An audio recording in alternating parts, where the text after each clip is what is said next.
আসসালামু আলাইকুম প্রিয় দর্শক, বিএনপি মহাসচিব মির্জা ফখরুল ইসলাম আলমগীরের একটা মন্তব্য নিয়ে এবং তার প্রেক্ষিতে আমাদের সরকারের একজন উপদেষ্টা মিস্টার নাহিদ ইসলামের যে পাল্টা বক্তব্য তা নিয়ে মোটামুটি কিন্তু এখন আজকে আমি দেখেছি যে মোটামুটি মাঠ সরগরম।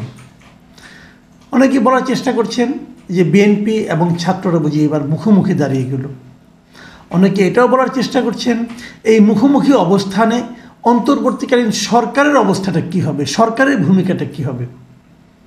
কেউ কেউ বলছেন যে নাহিদ যে বক্তব্য দিয়েছে সেটা সম্পূর্ণই রাজনৈতিক বক্তব্য এবং এই রাজনৈতিক বক্তব্যকে আবার সমর্থন করেছে আরও একজন উপদেষ্টা যে আসিফ মাহমুদ সজীব ভুঁইয়া, এবং তাদের এই রাজনৈতিক বক্তব্যের মাধ্যমে অন্তর্বর্তীকালীন সরকারের যে অরাজনৈতিক চরিত্রটা ছিল সেটা এখন হারিয়ে গেছে, সেটা ক্ষুণ্ণ হয়েছে। এই প্রেক্ষিতে সরকার প্রধান ডক্টর ইউনূস কি কোনো ভূমিকায় যাবেন? উনি কি তার এই উপদেষ্টাদেরকে সতর্ক করবেন, থামাবেন, অথবা ক্যাবিনেট থেকে বের করে দেবেন? আসলে কি হবে? নাকি এই বিরোধ দিয়ে চলতে চলতে সামনের দিকে অগ্রসর হবে? যদি বিরোধ দিয়ে সামনের দিকে চলতে চলতে অগ্রসর হয় তাহলে মির্জা ফখরুল যে কাজটা বলেছেন যে সরকার যদি পূর্ণ নিরপেক্ষতা পালন না করতে পারে তাহলে এই নির্বাচন কন্ডাক্ট পর্যন্ত তারা থাকতে পারবে না, সেক্ষেত্রে নতুন নিরপেক্ষ সরকারের প্রয়োজন হবে, এই যে কথাটা বলেছেন, তাহলে কি সেই ইঙ্গিতটাই আলটিমেটলি বাস্তবায়িত হচ্ছে? এই সমস্ত প্রশ্ন আজকে সারাদিন। এখন প্রশ্ন হচ্ছে যে মির্জা ফখরুল কেন বললেন যে এই সরকার নিরপেক্ষতা হারাতে যাচ্ছে?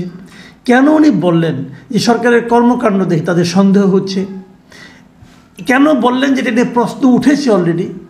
দেখুন, আপনারা মনে করতে পারবেন বেশ কয়েকদিন আগের কথা বলছি আপনাদেরকে আমি।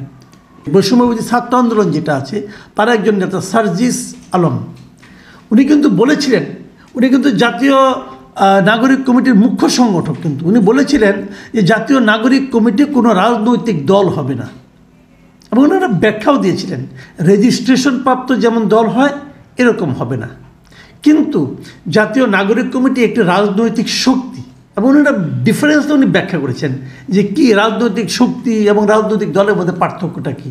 তিনি বলেছিলেন যে এই দুটির মধ্যে অনেক পার্থক্য আছে, যেমন দল যেমন রেজিস্ট্রেশন নম্বর নিয়ে আত্মপ্রকাশ করে, সরাসরি রাজনীতিতে অংশগ্রহণ করে, নির্বাচনে যায়, কিন্তু রাজনৈতিক শক্তি যেটি করবে এটি লিডারশিপ তৈরি করবে আগামীর বাংলাদেশে, অ্যাটসেট্রা অ্যাটসেট্রা উনি বলেছিলেন, ব্যাখ্যা দিয়েছিলেন। এবং তখন উনি বৈষম্যবিরোধী ছাত্র আন্দোলনের সঙ্গে জাতীয় নাগরিক কমিটির সম্পর্কটা ব্যাখ্যা করেছিলেন। তিনি বলেছিলেন যে এই দুটোর মধ্যে রুট হচ্ছে বৈষম্যবিরোধী ছাত্র আন্দোলন। এখন বৈষম্যবিরোধী ছাত্র আন্দোলন যাদের নিয়ে ডিল করছে তাদের বয়সটা তুলনামূলক কম, যাদের বয়স 27 থেকে 28 বছরের নিচে, আর জাতীয় নাগরিক কমিটি যাদের নিয়ে ডিল করছে তাদের বয়স 27 কিংবা 28 বছরের ওপরে। খেয়াল করবেন, তার মানে বৈষম্যবিরোধী ছাত্র আন্দোলন এবং নাগরিক কমিটি বয়সের কারণে পার্থক্য হয়েছে, কিন্তু জিনিসটা একই, চিন্তাধারা ভাবধারা একই, ফার্স্ট ক্লাস। এই হলো ঘটনা, কিন্তু খেয়াল করবেন জিনিসটা। তো এদের সঙ্গে কি এই তিন উপদেষ্টার কোনো সম্পর্ক নেই? এখন যে সার্জিস আলম বলছিলেন যে এটা কোনো হবে না, পলিটিক্যাল পার্টি হবে না, জাস্ট গতকাল রংপুরে কারমাইকেল কলেজের ওখানে যে এই জাতীয় নাগরিক কমিটির যিনি সদস্য সচিব মিস্টার আখতার হোসেন তিনি কি বলেছেন? তিনি বলেছেন যে আগামী ফেব্রুয়ারি মাসের মধ্যে নতুন রাজনৈতিক দলের ঘোষণা আসবে। কারা সেটা? নাগরিক কমিটি। এবং সেই বলছে যে নাগরিক কমিটি এরই মধ্যে 200 থানা কমিটি করেছে, জানুয়ারি মাসের মধ্যে 4 শতাধিক থানায় তারা কমিটি করবে, এবং তারপর তারা একটা পলিটিক্যাল পার্টি হিসেবে আসবে। এবং তারা এটাও বলছে যে এই রাজনৈতিক দলের নাম কি হবে, তারা নামটা এখনও ঠিক করে নাই, কিন্তু বিভিন্ন জনের কাছ থেকে 100-র বেশি নাম প্রস্তাব এসেছে, সেগুলো থেকে নামকরণ চূড়ান্ত হবে। উনি হলেন সদস্য সচিব। আর মুখ্য সংগঠক কী বলেছিলেন? খুব বেশি দিন আগে না, কিন্তু সার্জিস আলমের কথাটা বলেছিলেন পঞ্চগড়ে 27 ডিসেম্বর, মানে 1 মাসেরও কম সময়ের মধ্যে তারা কিন্তু পোল্টি বানলো একটা। তারা আগে বলছে রাজনৈতিক দল হবে না, এখন বলছে হবে। এই যে ঘটনাটা ঘটলো, এটার প্রেক্ষিতে যদি বিএনপি মহাসচিব মনে করে যে এরা রাজনীতি করতে যাচ্ছে, ইলেকশন করবে, ফেব্রুয়ারিতে ঘোষণা দেবে, তারপর ইলেকশন করবে, তাহলে এই সরকারের সঙ্গে এদের আবার সম্পর্ক আছে, তাহলে এই সরকারের নিরপেক্ষতাটা থাকলো কোথায়?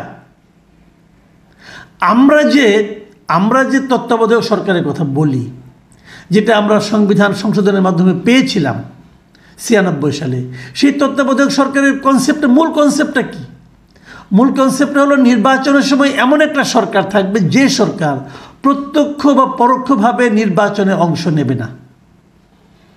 তো এই সরকার যদি থাকে, তারা তো নির্বাচনে অংশ নিচ্ছে, তাদের লোকজন তো নির্বাচনে অংশ নিচ্ছে। সবাই যেটা জানে যে বৈষম্যবিরোধী ছাত্র আন্দোলন, জাতীয় নাগরিক কমিটি, 3 জন উপদেষ্টা, তার মাধ্যমে পুরো সরকার, এটা তারা কিন্তু একই ধরনের চিন্তাভাবনা, একই ধরনের কাজকর্ম করছে। তাদের দাবিগুলো তারা মানছে, অথবা তাদের দেওয়া কর্মসূচিগুলো এরা বাস্তবায়ন করছে, সবই তো হচ্ছে। সেক্ষেত্রে যদি মির্জা ফখরুল বলে থাকেন, তার বলার আপত্তিটা কোথায়? এর ব্যাখ্যাটা কী দিবেন আপনারা? আমি জানি না ব্যাখ্যাটা কী হবে, তবে আমি মনে করি এরই মধ্যে এই সরকার তার নিরপেক্ষতাটা অনেকটাই হারিয়ে ফেলেছেন। এই ছাত্রদের অবিমৃষ্যকারী আচরণের কারণে, তাদের কথাবার্তায় এই সরকার তার নিরপেক্ষতার অনেকটাই এরই মধ্যে হারিয়ে বসে আছেন। এখন সরকারের উচিত হবে হয় নিরপেক্ষতা বজায় রাখার স্বার্থে দুটো কাজ করা, তাদের অপশন আছে। 1 নম্বর হলো এদেরকে তারা এই 3 জন উপদেষ্টাকে বলবেন যে তোমরা নির্বাচনে যেতে পারবে না, এবং এদের সঙ্গে আপনার রাজনৈতিক সম্পর্কটা আমরা রাখতে পারবেন না। দ্বিতীয় যে অপশনটা আছে, এই 3 জনকে উপদেষ্টা পরিষদ থেকে বের করে দেওয়া। এছাড়া আমি আর কোনো পথ দেখি না। এখন সরকার কি পারবে না? পারবে না কেন সেটাও বলছি। পারবে না এই কারণে, এই সরকার তো নিজেই ঘোষণা করেছে, সরকার প্রধান, যে এই ছাত্ররাই তার নিয়োগকর্তা। নিয়োগকর্তাকে বের করে দেবে কেমনে? এটা কি আর হয় না। তাহলে মির্জা ফখরুলের যে কথায় নাহিদ ইসলাম সাহেবের গায়ে জ্বালা ধরেছে, সে কথাটা আসলে বোধহয় গায়ে লেগেছে এই কারণে যে ঘটনাটা সত্য। এখন সামনের দিনগুলোতে কি হয়, এই বিরোধটার কি একটা সমাধান হয়, নাকি এই বিরোধের প্রেক্ষিতে অন্যদিকে কি দাঁড়ায়, সেটা কিন্তু আমি মনে করি খুব সতর্কভাবে দেখতে হবে। আমি আরেকটা কথা বলে শেষ করি। নির্বাচন যত দেরি হবে, ডক্টর ইউনূস কিন্তু দায়িত্বে আসার পর প্রচুর বাইরে গিয়েছেন, অনেককে বলেছেন আমাদের এখানে সাহায্য দেওয়ার জন্য, অনেককে বলেছেন বিনিয়োগ করার জন্য, কিন্তু ওনার এই গত প্রায় 5.5 মাসে বিদেশি বিনিয়োগ কিন্তু একদম আসেনি। এবং আসেনি কেবল না, বরঞ্চ বিদেশি বিনিয়োগ কমেছে। এবং এটাই স্বাভাবিক, কারণ যারা এদেশে বিনিয়োগ করতে আসবে তারা প্রথমে একটা স্ট্যাবল গভর্নমেন্ট চাবে, তারা একটা স্ট্যাবল ডেমোক্রেটিক গভর্নমেন্ট চাবে। এই গভর্নমেন্টটা স্ট্যাবল কিনা এটা এখনও প্রমাণিত নয়, এবং স্ট্যাবল হওয়ার কোনো কারণও নয়, কারণ সরকার প্রধান নিজেও বলেছেন সর্বোচ্চ উনি আগামী বছরের জুন মাস পর্যন্ত থাকবেন। তো এই 6 মাস 1 বছরের জন্য করে কেউ আসবে না। আর দ্বিতীয়টা হলো যে এই গভর্নমেন্টটাকে ডেমোক্রেটিক বলার কোনো সুযোগ নাই। ডেমোক্রেটিক বলতে হলে একটা ইলেক্টেড গভর্নমেন্ট লাগবে। কাজেই আমি মনে করি দেশের অর্থনৈতিক যে স্থিতিশীলতা, সেটা আনতে হলে অতি দ্রুত নির্বাচনের দিকে যেতে হবে। এবং সেই নির্বাচনে উপদেষ্টাদের কে অংশ নেবেন, কে নির্বাচিত হতে চাইবেন, অথবা কে নির্বাচনে অংশ নেবেন, পলিটিক্যাল পার্টিগুলি কী মেরুকরণ হবে, সেগুলো আমরা খুব দ্রুতই বুঝতে পারবো। এবং এটাই ঘটনা ঘটছে। নির্বাচন যত কাছে এগিয়ে আসবে, তত কিন্তু এই শক্তিগুলোর মধ্যে রাজনৈতিক দ্বন্দ্ব স্পষ্ট হয়ে উঠবে।